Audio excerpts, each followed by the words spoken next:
여러분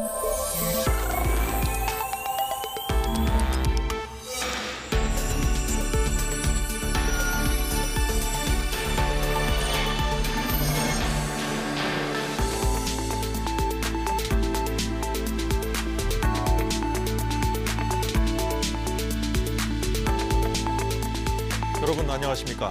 극심한 여소야대 정국에서 여당의 쇄신과 변화, 새로운 당정 관계에 대한 기대를 안고 여당의 새 대표가 선출됐습니다.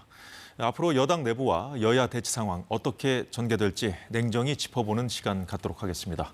오늘 함께할 패널은 김진 전 중앙일보 논설위원, 최창열 용인대 특임교수 나왔습니다.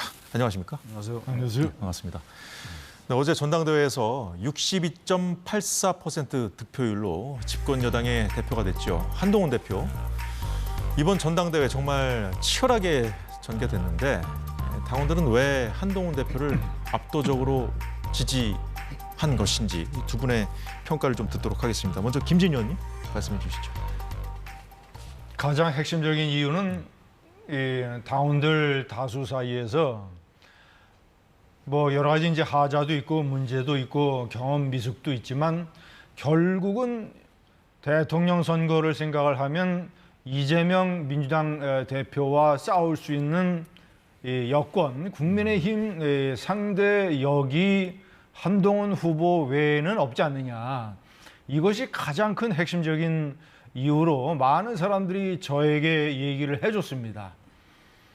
그리고 두 번째는 3년 전에 이준석 대표가 등장했을 때와 똑같은 어떤 분위기로 어떤 보수의 혁신, 변화 이런 거를 이끌 수 있는 상징적인 인물로 어떤 젊은 사람, 참신한 사람, 어떤 구태의 정치의 빚으로부터 자유로운 사람 이런 사람을 뽑아야 된다라고 하는 어떤 이 변화 의식이 나머지 예를 들어서 윤석열 대통령과의 갈등, 김건희 여사 문자 문제, 그리고 이 나경원 의원 청탁 폭로 문제 이런 것들 이 당원들에게 상당히 문제가 제기됐던 문제들을 사실상 덮어버렸다.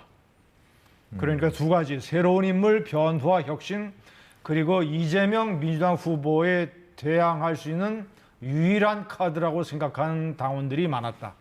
이렇게 분석합니다. 당이 앞으로 변화해야 되는데 그걸 가장 잘 이끌어 줄 사람으로 한동훈 대표를 택했다는 말씀, 그리고 이재명 전 대표에 대한 어떤 경쟁력 이런 차원에서 이렇게 꼽아주신 거로 말씀을 해주셨는데, 자 62.84%의 지지율이면 최근 전당대회와 비교해봐도 좀 압도적인 지지율이긴 합니다.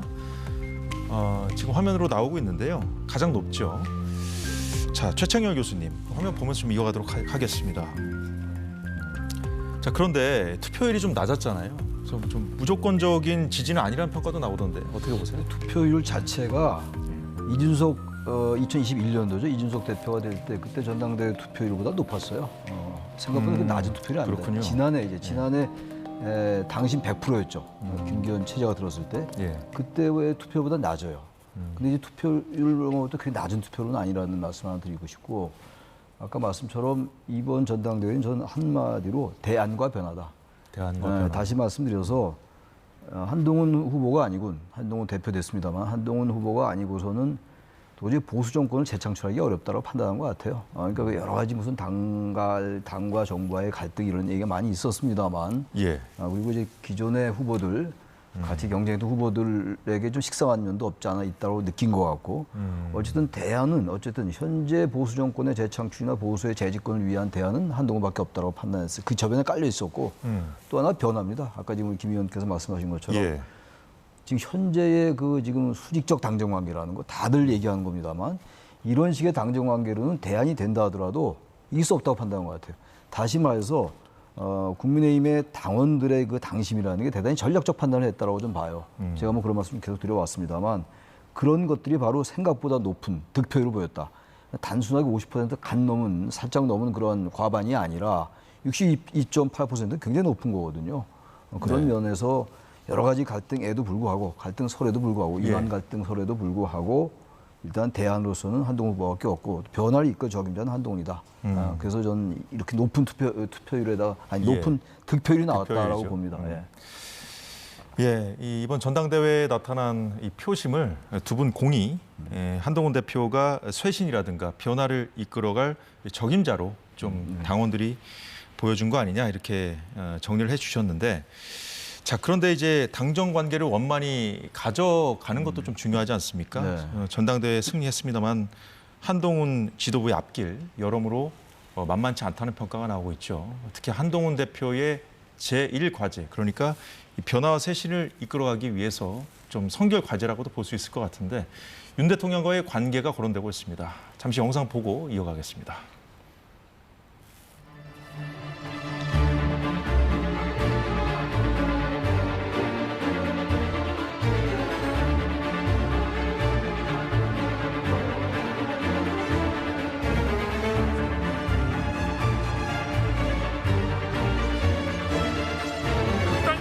여소야대 상황을 이겨내고 이 나라를 다시 도약시키려면 무엇보다 단결된 힘이 필요합니다. 우리 당이 바로 하나가 되어야 하는 이유입니다, 여러분.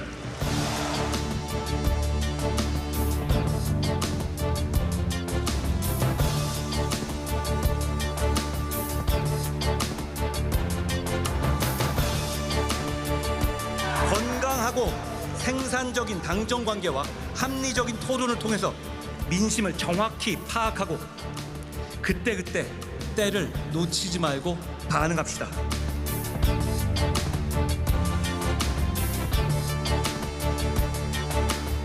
제가 경선 결과가 난 이후에 대통령님께 전화를 드려서 당정 관계를 화합해서 더 시너지를 내서 좋은 정치를 하겠다는 포부를 말씀드렸고요. 대통령께서도 경선 기간 동안에 수고가 많았고 좋은 정치를 하라라는 덕담을 해주셨습니다. 제가 자주 찾아뵐 생각이고요.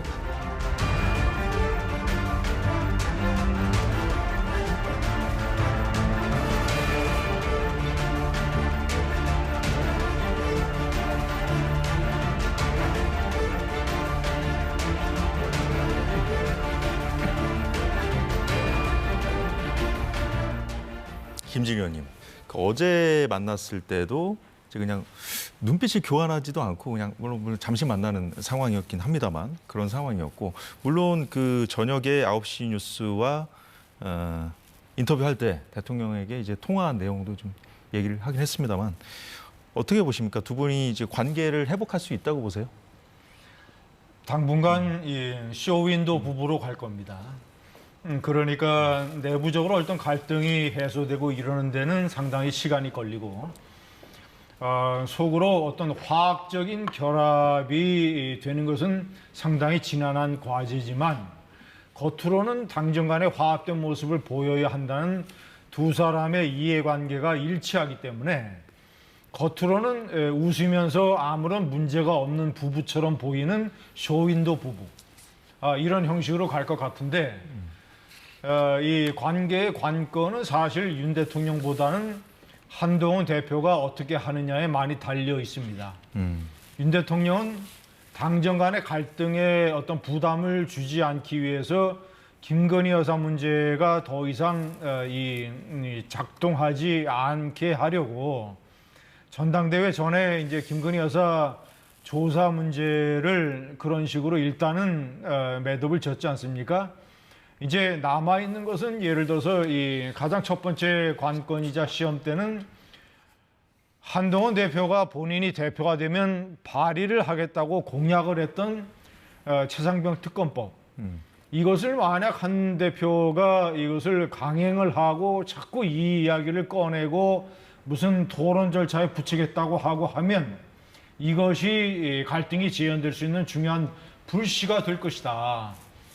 왜냐하면 일단은 이제 민주당에서 2차 재투표를 할 거 아닙니까? 예. 자, 그러면 안철수 의원 한 사람 제외하고 아마도 전부 다 반대표를 던져서 부결시킬 텐데, 그러면 이 특검 프레임에 더 이상 국민의힘이 말려들어서는 안 되는데, 한동훈 대표가 자신만의 특검법을 또 내세우면서 이런 식으로 자꾸 공론화를 하면 특검 프레임에 연결이 되고, 그러면 지금 김건희 여사 특검법, 그리고 대통령과 김건희 여사 쌍특검법, 그리고 한동훈 대표 특검법으로 해서 지금 특검법 한 2개, 3개 정도에 관해서 발의를 하고 일단 발의한 다음에 일단 청문회하고 공청회를 열겠다는 거 아닙니까? 야당이.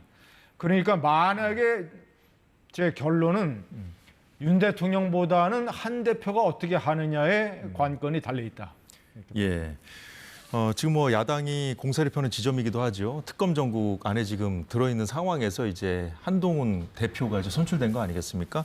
그 과정에서 여러 가지 이제 그 여권 내부의 충돌이 일어날 수 있는 지점들을 좀 말씀을 해 주셨거든요. 그런데 이제 변화와 쇄신을 요구했단 말이에요, 당심은. 근데 당정 관계를 원만히 가져가는 데 필요한 건데 둘이 좀 상충하는 부분이 분명히 있어요. 양쪽에 윤 대통령과 한동훈 대표 두 분의 상당한 정치력이 요구되고 있어요. 지금 발언을 보세요. 한동훈 대표는 생산적인 당정 관계를 얘기했어요. 예. 그리고 건강하고 생산적인 당정 관계와 그다음 민심을 정확히 파악하고 그때그때 때를 놓지 말고 반응하자. 민심에 빠르게 반응하자는 얘기 아닙니까? 그렇죠. 근데 지금 이 해병대원 특검은 제가 알기로는 여전히 찬성 여론이 높은 걸로 알고 있어요. 민심은 어쨌든 물론 모든 국민을 다 조사한 건 아니라 하더라도 네. 대체적인 여론조사는 최상병 특검에 대해서 찬성하는 거라면 민심에 반응한다면 이 특검을 마냥 거부하기 어려운 상황이에요. 게다가 지금 본인이 이번에 그 전당대회 기간 동안에 특검 추천 주체에 대한 변화, 다시 말하면 네. 제3의 세력에게 말하자면 대법원장이라든지 예. 대한 변협으로 하여금 추천하게 하자. 최상병 특검법 예, 관련해서. 합리적인 얘기거든요. 이걸 발의를 하겠다고 그랬어요. 이걸 발의해서 여야가 만약에 이 부분을 합의한다면 그걸로 갈 수밖에 없는 거겠죠. 근데 아마 용산 대통령실에서는 아마 이 부분도 지금 거부하고 있는 상황일 겁니다. 아마. 그렇게 된다면 지금 대통령께서는 아까 말씀하신 게 예. 우리 당이 바로 하나가 돼야 된다.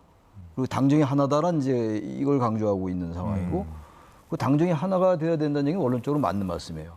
그리고 그 내용 뜯어보면은 지금까지 당정이 하나였는데 앞으로도 하나가 된다면 지금까지의 당정 관계는 바뀌면 안 된다라는 그렇게 해석될 여지가 있다고요. 예. 근데 지금 한동훈 대표는 당정 관계를 바꾸겠다는 거 아니겠어요? 그리고 당심도 아까 충분히 말씀을 나눴습니다만 예. 지금 이대로는 안 되겠다라는 그런 당심이 반영된 거로 우리 해석하는 거 아니겠어요? 정치적인 의미 말이죠. 근데 어쨌든 용산에서는 이 지금 김건희 여사 특검이라는 게 있고 최상병 특검이 있기 때문에 이건 참 대단히 예민한 문제들이라서 네. 이 문제를 기존의 태도로 계속 밀고 간다면은 한동훈 대표가 당연히 반발할 것이고 저는 그러면서 볼 때 일단 당심이 요구했던 것은 62.8%의 당심은 바뀌란 얘기 아닙니까? 예. 바뀌란 얘기는 국정 운영의 방식을 바꾸란 얘기일 것이고 당정 관계도 지금 같아서 안 된다는 얘기예요. 거기에 구체적인 내용 디테일한 게 바로 말씀드린 그 이제 해병대원 특검과 김건희 여사 특검이 같이 포함되어 있는 거겠죠.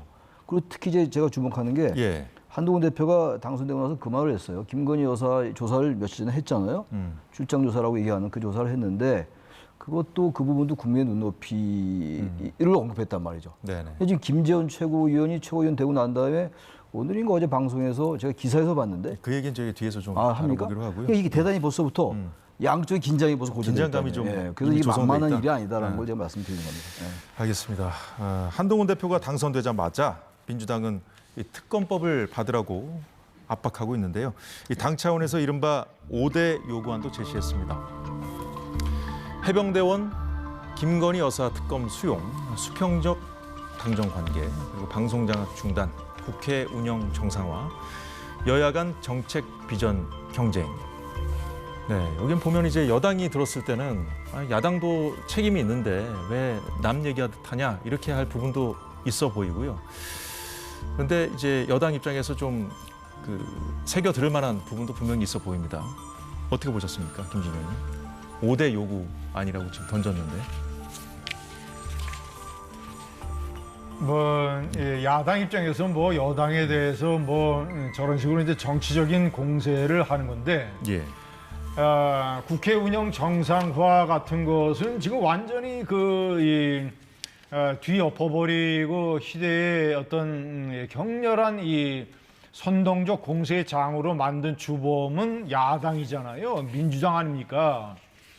그 윤석열 대통령 탄핵 청원이라고 하는 그 국가보안법을 여러 차례 위반한 전과자, 극렬한 반미주의자가 별로 내용도 근거에 맞지 않는, 헌법에 맞지 않는 이런 것을 아주 수준 낮고 저급한 탄핵 청원서를 냈다고 해서 그것이 무슨 140만 동의를 받았다고 해서 청문회를 열어가지고 김건희 여사, 뭐 장모, 그리고 뭐 이종섭 전 국방장관 줄줄이 다 증인으로 채택을 해서 윤석열 정권에 대해서 일종의 망신 주기를 하고 있는 거 아닙니까? 그러니까 저런 식의 야당의 요구를 하고 하는 것은 한마디로 해서 적반하장이고, 저런 공세에 맞서서 한동훈 대표가 어떻게 자신이 몸을 던지느냐, 그리고 108명의 의원들을 똘똘 뭉치게 만들어서 페르시아의 100만 대군에 맞섰던 스파르타의 300결사대 그 영화처럼 108명을 똘똘 뭉치게 하는 리더십을 발휘하느냐 여부가 가장 중요한 관건이고, 예. 제가 조심스럽게 전망을 하면 한동훈 위원장이 최상병 특검법 자신의 주장을 철회할 것 같아요. 벌써 말이 달라졌어요.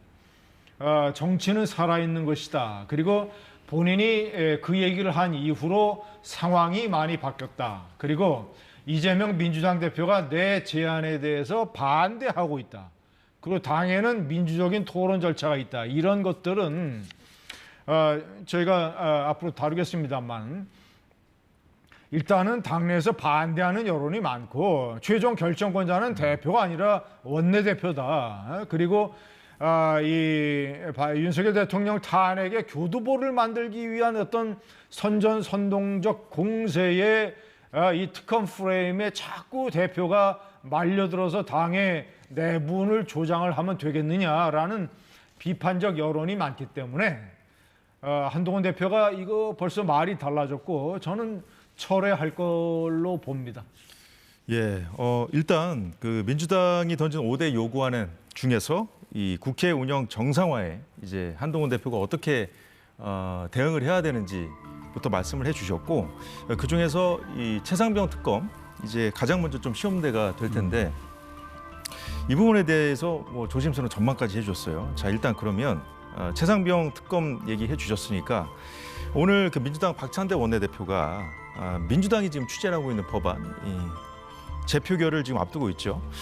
여기에 지금 한동훈 대표에게 찬성하라고 공개 요구를 했는데 한동훈 대표가 답을 했습니다. 이 영상 잠시 보고 이어가도록 하겠습니다. 한동훈 대표는 당선 직후 언론 브리핑에서 민심과 함께 하겠다고 말했습니다. 민심은 해병대원 특검법 통과를 압도적으로 원하고 있습니다. 해병대원 특검법 재의결의 찬성 표결을 당론으로 확정함으로써 민심과 함께 하겠다는 의지를 행동으로 보여주시기를 바랍니다. 남의 당론에 굉장히 관심이 많으신 것 같은데요. 저희는 민주적인 절차를 지키는 정당이고 제 뜻은 변함이 없습니다. 제 입장은 달라진 게 없습니다. 우리 국민의힘이 혹시라도 국민들께 받을 수 있었던 진실을 규명하는 것에 소극적이지 않느냐는 오해를 벗어날 수 있고, 그리고 새로운 제안을 제가 낸 것이죠. 그리고 이재명 대표께서 제 제안을 그냥 거절하셨던데 저는 오히려 그 이유를 묻고 싶은데요. 꼭 왜 진실을 규명하기 위해서 민주당이 정하는 특검이 수사를 해야 되는 거죠? 제3자가 하는 게 맞는 거 아닌가요? 네, 지금 민주당이 추진하고 있는 최상병 특검법과 관련해서 이걸 이제 재표결을 앞두고 받으라고 이제 요구를 하니까 한동훈 대표가 대신 이제 본인이 제안했던 제3자 특검법을 하는 게 맞지 않느냐 이렇게 답을 대신했거든요. 박찬대 의원이 얘기한 거는 이거는 이제 한동훈 대표로서는 받아들이지 않을 명분이 생긴 거예요. 본인은 분명히 지금 수정 제안을 얘기하고 있는 거잖아요. 예. 지금. 수정 제안한 법에 대해서 얘기하는 게 아니고 지금 박찬대 의원 얘기는 기존의 민주당이 발의한, 그러니까 한 번이 거부권이 돼서 지금 이제 국회 재표결을 앞두고 있는 거잖아요. 그렇죠. 그 예. 법안을 찬성하라는 얘기예요. 그건 한동훈 대표는 찬성할 수 없죠. 한동훈 대표가 말하는 입장이 바뀌지 않았다는 얘기는 일단 특검을 수용하겠다. 그러나 그 특검의 수용에 그 단서가 있잖아요. 수정 제안. 이거 굉장히 중요한 거죠. 그냥 단순한 단서 정도가 아닌 겁니다. 어떻게 보면 핵심적인 내용이란 말이에요. 그러니까 지금 민주당의 그 특검법에 대해서 여권이 얘기한 독소 조항이 하나라고요, 이게. 민주당이 더 선호하는 사람을 추천하는 거기 그렇죠. 때문에 여기에 대해서 지금 반대하는 거기 때문에 박찬대 의원이 저렇게 얘기하는 건 특검법 통과시키지 말자는 얘기가 똑같아요. 이렇게 하면 정치 이렇게 하면 안 됩니다. 어쨌든 간에 양쪽 생각이 다른 거잖아요. 그리고 지금 야당은 어쨌든 간에 압도적 의석을 가지고 있어요. 그리고 거부권은 대통령의 권한이고 제2요구권이라는 게. 이 상황 속에서 지금 일단 이쪽에서 여당에서 여전히 주류는 특검 자체를 거부하고 있지만 한동훈 대표는 전당대회 동안 특검 수용하겠다. 그런 이 내용으로는 안 된다는 얘기를 하고 있는 거란 말이에요. 네. 그러면 야당도 태도가 좀 바뀌어야죠. 대통령의 태도 변화를 요구하고 그리고 국정 운영 방식의 변화를 저도 많이 말씀드립니다만 야당도 좀 바뀌어야 되는 거 아니겠어요? 여당이 그렇게 상당히 후퇴한 거 아닙니까? 제가 볼 땐 한동훈 대표가 특검법에서 물러나지 않을 겁니다. 아마 수정 제한 쪽을 밀어붙일 거예요. 특검법 자체를 없던걸 가능성은 거의 없다고 좀 봐요. 아까 말씀하신 거 보세요. 그러나 야당도 그러려는 말이죠. 최상병 특검에 대해서 지금 당대표가 새로 된 사람이 그 전당대회 기간 동안 얘기했던 걸 받아들인 태도를 보여줘야죠. 그래야지 지금 요구하고 있는 국회 운영 정상화가 가능한 거 아니겠어요? 예. 네.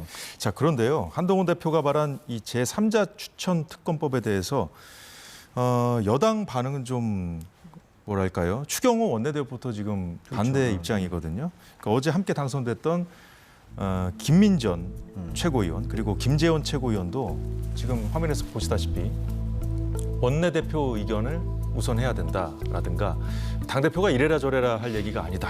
이렇게 좀 미리 좀 차단막을 치는 듯한 그런 상황이거든요. 그래서 근데 아까 말씀하신 대로 교수님 말씀하신 대로 이제 한동훈 대표도 지금 본인의 그 제안했던 3자 추천 특검법에 좀 후퇴할 생각이 없어 보이거든요. 현재로서는. 제가 볼 때 안 할 겁니다. 예, 당내에서 분명히 이제 논쟁이 일 겁니다. 지금 이렇게 나온 걸로 봐서는. 근데 이제 아까 이제 김진 의원님은 한동훈 대표가 뭐 조심스럽게 전망하신다면서 이거조차도 철회할 수 있다 이렇게 말씀하신 거예요? 당 대표로 선출된 당일 예. 언론 인터뷰에서 제가 아까 말씀드린 4가지 얘기를 했어요. 아까 들어서면서 한 얘기는 당장 자신의 체면이 있으니까 내 입장에는 변함이 없다 이런 식으로 이제 얘기를 할 수밖에 없는데 벌써 내가 공약을 내건 이후로 상황이 많이 달라졌다. 정치는 살아있는 것이다. 당내 토론 절차를 거쳐야 된다. 이런 얘기 다 했단 말이에요. 시간은 조금 걸리겠지만 결국은 제가 봤을 때는 철회할 가능성이 높다고 봅니다. 그리고 논리적으로 한동훈 대표의 저 특검안이 상당히 근거가 없어요. 왜냐? 경찰이 수사 결과를 발표를 해서 임성근 사단장은 책임이 없고 무혐의라는 것을 확인을 했습니다. 그러면 윤석열 대통령이 임성근 사단장을 법정에 세워서는 안 된다. 사단장을 빼라 말이지. 그래서 대통령이 경로하고 조치를 해서 빼게 한 윤석열 대통령의 조치가 옳은 것이었다. 오히려 국군 통수권자로서 필요한 일이고 결과적으로 경찰 수사 결과 발표로 보면 옳은 행동이었다. 그런데 그렇다면 지금 특검법을 해야 되는 이유가 하나도 없어요. 논리적 명분이 하나도 없어요. 그러니까 더군다나 공수처에서 수사를 지금 막바지로 진행을 하고 있고 그러면 검사 출신인 한동훈 대표가 무슨 논리로 자신이 특검법을 주장을 합니까? 예? 무슨 대법원장이 추천하는 특검이나 민주당이 추천하는 특검이나 그런 것은 전부 다 부차적인 문제고 특검의 목적이 윤석열 대통령 괴롭히고 흠집을 내서 탄핵의 교두보를 만들고자 하는 야당의 선전선동적 공세인데 당대표로 새로 선출된 사람이 그 프레임에 빠져가지고 계속 특검법 얘기를 하게 되면 당내 토론 과정을 거친다고 하지만 그러면 저런 식의 김재원 최고나 김민전 최고의 얘기가 100% 맞잖아요. 그거는 법안 문제고 발의해서 투표해서 결정을 하는 것은 원내 전략을 지휘하는 추경호 원내대표의 최종 권한이고 한동훈 대표는 국회의원도 아니고 국회의원도 아닌데 자신이 어떻게 무슨 법안을 발의합니까? 국회의원도 아닌데. 정치적으로 출마할 때 그런 말을 할 수는 있어도 최종적인 결정은 저 두 최고위원의 말이 맞다. 그리고 자꾸 한동훈 대표가 저 문제를 가지고 당내 내분을 질질 끌게 된다면 당내에서 상당한 역풍을 맞게 될 것이다. 그래서 저는 다시 한번 제가 조심스럽게 추측을 하는데 시간이 걸리겠지만 결국은 철회할 가능성이 높다. 예.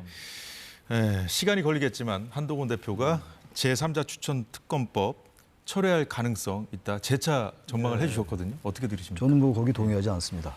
왜 그 말씀 드리냐면은 이 공약이라는 게 다 지켜지는 건 아니에요. 다 지켜지는 건 아닙니다만 지금 이번에 국민의힘의 이 전당대회가 예. 62.8%의 지지를 받았어요. 한동훈 대표가. 그리고 여러 가지 논란이 있었고 네거티브적인 논란이 있었습니다만 가장 중요했던 게 맨 처음에 최상병 특검에 대한 거여서 그래서 배신자 프레임이 붙었던 거 아닙니까? 대통령을 압박하는 거 아니냐라고 해서 맨 처음에 프레임이 이제 형성되기 시작한 게 배신자 프레임이에요. 그다음에 김건희 여사 문자에 답변 안 했냐 그 논란이었고 그다음에 나중에 이제 공소 취소 뭐 청탁 이렇게 쭉 갔던 거 아니겠어요? 뭐 얼마 안 된 일입니다만. 근데 아무튼간에 이 배신자 프레임이 저번에 깔려 있었는데 이 전당대회를 관통하는 하나의 논리였잖아요. 지금 나경원이나 원희룡 후보 등 이런 분들이 공격한 하나의 좋은 소재였는데 그럼에도 불구하고 결과는 어쨌든 62%가 나왔어요. 그런 내용을 다 떠나서 형식 논리적으로 볼 때 그런 그 주장에도 불구하고 그 한동훈 대표의 그런 주장에도 불구하고 62%가 나왔다는 얘기는 바뀌어라 변화해라 한동훈 당신의 그걸 받아들이겠다는 당심을 해석해야 돼요. 그것도 상당히 높게 나왔잖아요. 근데 이제 와서 갑자기 당내 파열음을 너무 걱정해가지고 나 안 하는 걸로 하겠다? 리더십이 어떻게 되겠어요? 당 대표로서 리더십 완전 무너지는 거고. 그러니까 첫 시험 때부터 저는 해보긴 그렇게 어렵다. 할 가능성이 이렇게 거의 보시는군요. 없다라고 생각합니다. 사실 그동안 윤 대통령과 한동훈 대표가 이 충돌해온 적이 많이 이제 있었죠. 보였잖아요. 네. 근데 결국은 김건희 여사 문제 때문이었거든요.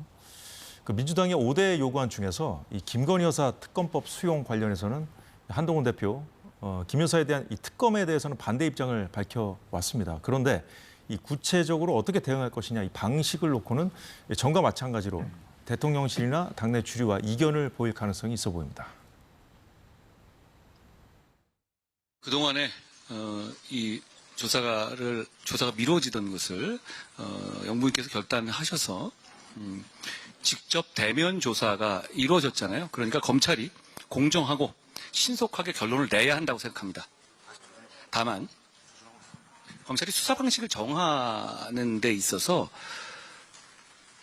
더 국민의 눈높이를 고려했어야 한다고 저는 생각합니다.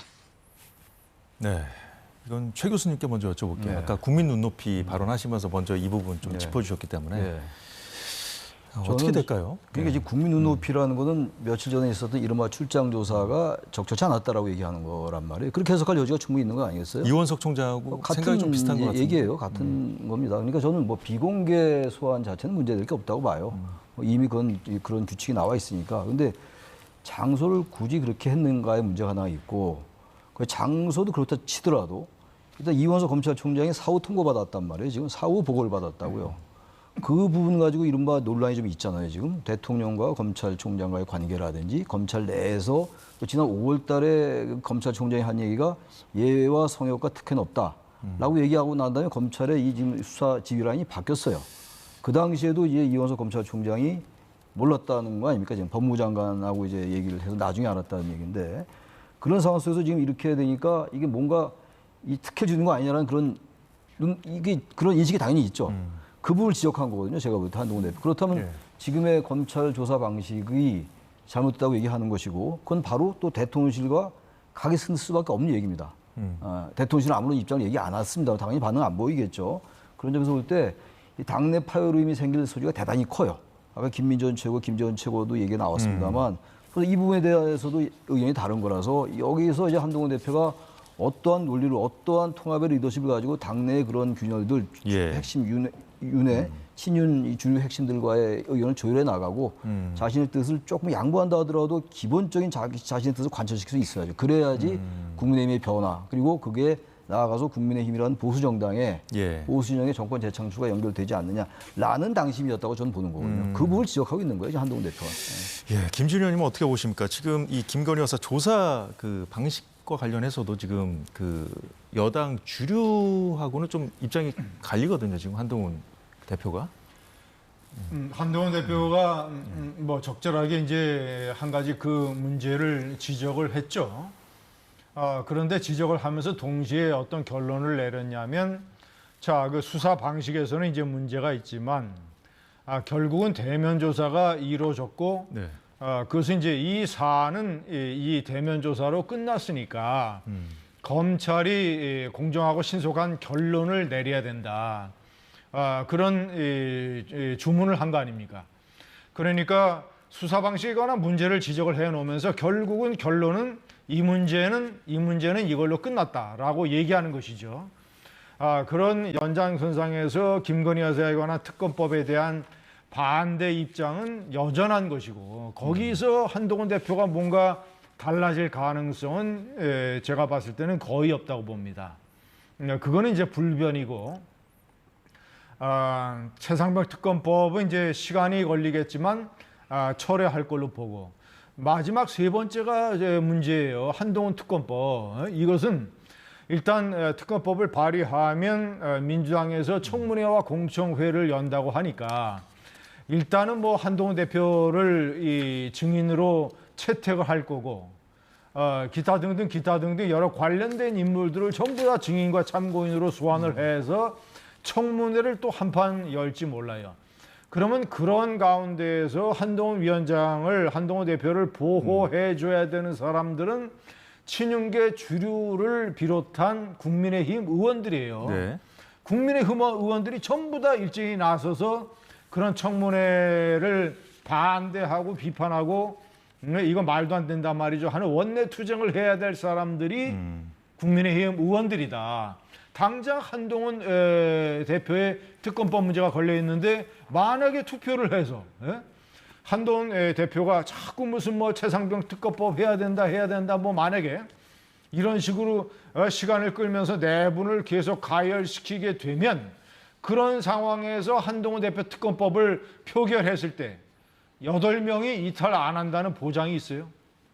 그 굉장히 한동훈 대표 발등에 떨어진 불입니다. 물론 특검법 내용 자체는 제가 봤을 때는 어불성설이고 말도 안 되고 근거가 없는 것이지만 예를 들어서 여론조성팀 법무부 장관 때 있었다는 여론조성팀 조사해야 된단 말이지. 그 특검 내용에 포함을 시켰으니까. 자, 그 부분에 관해서는 특검을 해야 된다. 조사해야 된다라고 원희룡 후보나 다 주장을 했었지 않습니까? 경선 때. 그러면 8명 이상이 이탈을 해서 만약에 특검법 통과시키면 국민의힘이 이 당이 어떻게 되겠습니까?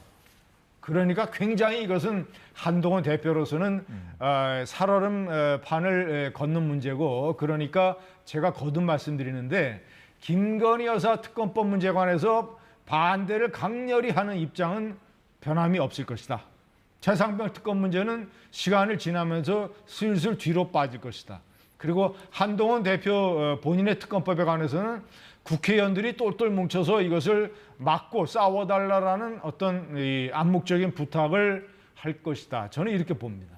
네, 야권의 이제 공세에 맞서서 이제 여당 내부가 좀 똘똘 뭉쳐야 한다는 말씀 해주셨는데 사실 오늘 국회에서는 이진숙 방송통신위원장 후보 인사청문회가 오전부터 열리고 있습니다. MBC 아나운서 출신인 한준호 의원이 언론노조 관계자들과 함께 회의장 밖에서 이진숙 후보 사퇴를 촉구하는 시위를 하면서 청문회 시작 전부터 팽팽한 긴장감이 감돌았습니다. 이진숙은 사퇴하라! 이진숙은 사퇴하라! 이진숙은 사퇴하라! 방송통신위원회를 통해서 또 MBC를 장악하고 공영방송들을 장악하려고 들 겁니다. 과연 이런 사람 이동관, 김홍일, 이진숙까지 방송통신위원회를 차라리 없애는 게 낫지 이게 무슨 인사입니까? 오늘 후보조와 요 수많은 정인 참고인 관계자들이 출입을 저지하면서까지 언론 노련과 이쪽에 집회 시위를 했습니다. 상임위원회 회의실 앞에서. 이것은 국회가 인사검증과 국회 청문회에 대한 중대한 도전 행위이고 국회가 가져야 될 마땅한 권능에 대한 침해 행위입니다. 네, 청문회가 시작된 뒤에 청문회장 안에서도 신경전이 팽팽했습니다. 영상 볼까요? 저기요, 이진숙 내정자 인사하시죠. 제가 인사하려고 했는데 인사를 안 하고 돌아셔서 가시니까 벌 좀 하잖아요. 잠깐만요. 여기서 하시면 안 돼요. 저하고 싸우려고 하시면. 인사하겠습니다. 약속도 할까요? 최 교수님, 그 청문회 시작할 때 증인 선서부터 하잖아요. 그때부터 이제 위원장하고 후보 간의 어떤 신경전이라고 해야 될까 그런 상황이 벌어졌는데 지금 이 청문회가 아주 이례적으로 내일까지 지금 이틀 동안 열린다고 하는데 지금 그 국회 안팎의 대체적인 평가는 결국 MBC 지금 이사 선출을 앞두고 있잖아요. 그러면 사장 교체 작업도 이제 정부가 할 텐데 MBC 때문인 시각이 많거든요. 지금 어떻게 보세요? 그러니까 지금 야당은 이제 MBC마저 친정부 성향의 어떤 사장이 되면 안 된다라는 시각을 갖고 있는 것 같아요. 어제 이진숙 후보자가 대전 MBC 사장 출신이잖아요. MBC 기자 출신 아닙니까? 그런데다가 지금 방통위가 뭐 KBS, EBS 뭐 이런 데 전부 친정부 성향의 인사를 채우려 한다라는 게 야당의 시각이란 말이에요, 지금. 그래서 지금 말씀하신 것처럼 MBC는 지금 그렇지 않은 게 사실인데 상당히 정부의 비판적인 거 다 인정하는 거 아닙니까, 우리가? 그런데도 이제 MBC마저도 이제 이진숙 위원장이 방송통신위원장이 되면 이사 선임을 이제 할 수가 있는 거니까 지금 방송통신위원회가 이사 선임을 진행하고 있잖아요. 그게 이제 계속 진행이 되겠죠. 그렇기 때문에 이진숙 위원장에 대한 청문회를 이틀 늘려서 어떻게든 이진숙 위원장의 취임을 막으려 하는 것 같아요. 근데 뭐 임명권자는 대통령이니까 이것도 아까 뭐 여기 한준호 의원이 그런 얘기 했잖아요. 뭐 이동관, 김홍일 이런 전임 이제 방송통신위원장 얘기했는데 또 그 사이클 거칠 가능성이 커요. 야당은 엄청나게 반대고 이틀까지 하는 거 아닙니까? 되게 하루인데 말이죠. 국무총리 후보자가 이틀이지 이거 보통은 하루란 말이에요. 그리고 이제 대통령 임명하고 또 탄핵하고 이렇게 될 가능성이 크다. 이거 어떻게든 여야가 이것도 타협을 좀 봐야 돼요. 방송법을 고치든지 해가지고 정권이 바뀔 때마다 이렇게 공영방송을 둘러싸고 이 헤게모니 다툼이 벌어지니 이래서는 안 되는 거죠. 야당이 집권했을 때도 마찬가지였어요. 여당이 집권은 또 그렇게 되고. 이게 한두 번 보아온 광경이 아닙니다. 그래서 그렇죠. 진짜 이렇게 되면 안 된다는 말씀 제가 드립니다. 자, 김진희 의원님, 이 지금 민주당이 앞서 보여준 그 5대 요구안 중에 또 방송 장악 중단 이 부분하고 좀 맞닿아 있는 상황이긴 하거든요. 어떻게 보셨습니까, 오늘 청문회? 방송법을 개정을 해서 이런 상황을 중지시켜야 된다. 그것은 아무런 제가 봤을 때는 굉장히 현실에 맞지 않는 대단히 해법이 될 수가 없어요. 왜냐? 아니 문재인 정권 때는 자신들이 전부 다 공영방송을 장악을 해놓고 자신들이 현재 이 지배구조에 관한 법에 따라서 그때 방송통신위원장을 어떤 사람을 시켰습니까? 좌파 선양에 아주 대놓고 좌파 성향의 시민 언론 운동을 하던 단체의 대표를 지냈던 사람을 방송통신위원장에 아예 임명을 했잖아요. 문재인 정권 때. 그리고 그 방송통신위원회 위원장이 공영방송의 경영진들, 임기 남아있는 박근혜 정권 때 임명된 임기 남아있는 경영진들 싹 교체해서 문재인 정권 때 공영방송을 완벽하게 장악을 했잖아요. 뭐 자신들은 그렇게 해놓고 정권에서 대통령 선거에서 정권이 교체가 됐으면 현재의 룰에 따라서 방송통신위원장을 이런 사람을 임명을 하겠다. 검증을 해서 하여튼 대통령은 임명을 할 것이고 제가 보는 이제 관건은 뭐냐면 또다시 이진숙 방송통신위원장이 만약에 임명이 되면 그 사람에 대해서 또 탄핵안을 낼 가능성이 제가 봤을 때는 꽤 있다. 꽤 높다. 또 반복되는 거예요. 지금 청문회에서 일단은 제가 봤을 때는 이진숙 탄핵안을 내기 위한 일종의 하나의 전초전으로 이제 여러 가지 문제를 제기를 해놓고 대통령이 임명을 강행하면 이쪽에서는 탄핵으로 또 맞서고 그러면 이진숙 위원장이 탄핵 절차에 들어갈지 아니면 사퇴를 할지 그것은 이제 두고 봐야 될 일이죠.